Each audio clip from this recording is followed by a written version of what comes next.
नमस्कार दोस्तों, मैं अंकुर उपाध्याय स्वागत करता हूं आप सभी का एक बार फिर से अपनी नई वीडियो में।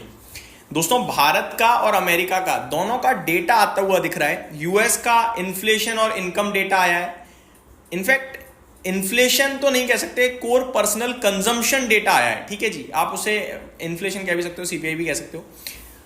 और भारत का आया है जीडीपी का डेटा, और बड़े ही इंटरेस्टिंग डेटा है। मतलब जीडीपी के डेटा ने तो रिकॉर्ड ही तोड़ दिया, बहुत ही नेक्स्ट लेवल रिकॉर्ड डेटा आया भाई साहब। अब ये डेटा देखने के बावजूद भी बाजार नहीं चल रहा, नहीं चले तो फिर क्या ही कह सकते हैं, क्योंकि डेटा तो पोस्ट मार्केट आया तो मंडे को पता चलेगा चलेगा नहीं चलेगा बाजार। मैं आपको डेटा बताना चाहूंगा।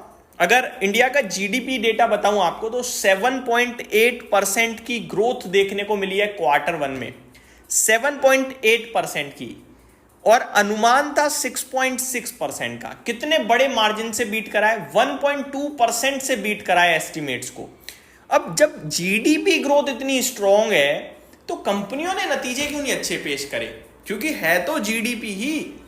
तो ब्रॉडर मार्केट की अर्निंग्स में तो ऐसा कोई सुधार नहीं दिखा था, जीडीपी बहुत तंगड़ी दिख रही है, तो ये थोड़ा कंफ्यूजन है। बट ओवरऑल जीडीपी 7.8% बढ़िया है, डेटा ये कह रहा है, और ये डेटा बहुत ही सुपर्ब है।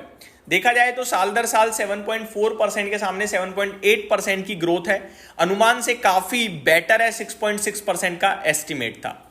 इसी डेटा के बाद इंडिया के 10 साल की government bond yield 11 basis point ऊपर हो गई है, तो ये और ज्यादा इंटरेस्टिंग दिख रहा है यहां पे। अगर बात करें इंडिया के टैक्स रेवेन्यू की अप्रैल से जुलाई के बीच में, यानी क्वार्टर वन में, तो 6618.12 बिलियन रुपीस पे आपके लिए टैक्स रेवेन्यू आता हुआ दिखा है क्वार्टर वन में।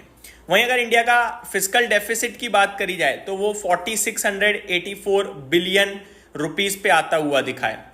वहीं फिस्कल डेफिसिट की बात करी जाए, ये आपका अप्रैल टू जुलाई डबल बार आई थिंक, अच्छा परसेंटेज में 29.9% है FY26 के टारगेट के हिसाब से, यानी कि एकदम ठीक चल रहा है, कोई दिक्कत वाली बात नहीं है। एक क्वार्टर 30% 33% चलता, थोड़ा सा 25% होता तो ज्यादा बढ़िया है, बट ठीक है ओवरऑल।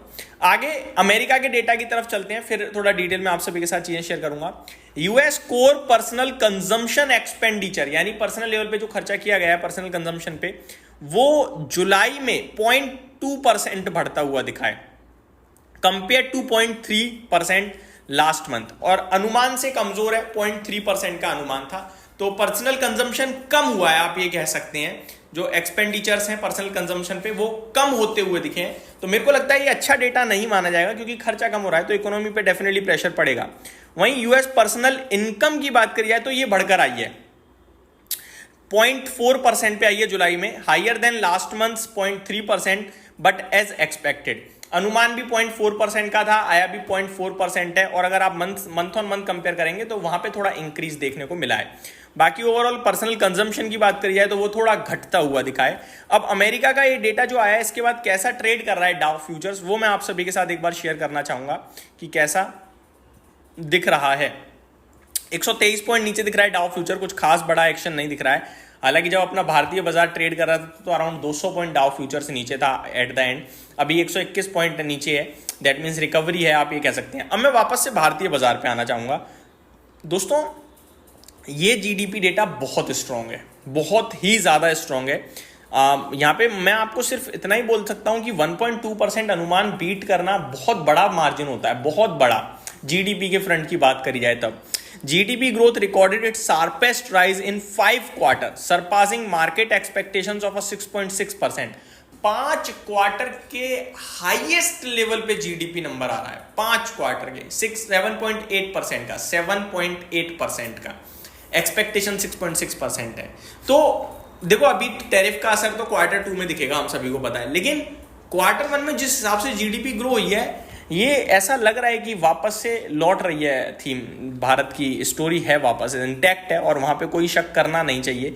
अब अगर मार्केट्स की बात करूं तो मैं एक ही चीज पूछना चाहूंगा कि जो लोग नेगेटिव है वो क्यों नेगेटिव है और कितना नेगेटिव हो सकते हैं, मतलब कितना गिर सकता है उनके हिसाब से। नेगेटिविटी के पीछे उनके 2 कारण हो सकते हैं। पहला, अगर मैं प्रॉपर डेटा पॉइंट्स के लिहाज से बात करूं तो पहला पॉइंट वो टैरिफ दे सकते हैं, और दूसरा पॉइंट वो एफआईआईज की सेलिंग दे सकते हैं। अब दोनों पॉइंट्स को मैं एक एक करके डिस्कस करूं तो टैरिफ ऑलरेडी लग गया है, ऑलरेडी नेगेटिव रिएक्ट कर चुके हैं हम उस पर, अब उसमें और तो कुछ नेगेटिव हो नहीं सकता। और दूसरा FIIs की सेलिंग ऑलरेडी 13 साल की हाईएस्ट शॉर्टिंग पे बैठे हुए हैं, मतलब कुछ भी रिलीफ आया ना तो इतनी तंगड़ी शॉर्ट कवरिंग देखने को मिलेगी आप सोच नहीं सकते, बहुत तंगड़ी शॉर्ट कवरिंग आएगी। और बेचेंगे तो कितना बेचेंगे, ऑलरेडी बहुत लोएस्ट पॉइंट पे ही है।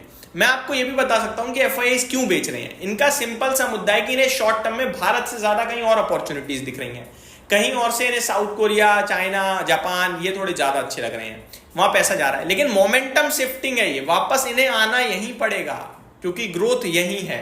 तो ये मेरी तरफ से आपके लिए डेटा था, उम्मीद करता हूं डिटेल्स पसंद आई होंगी।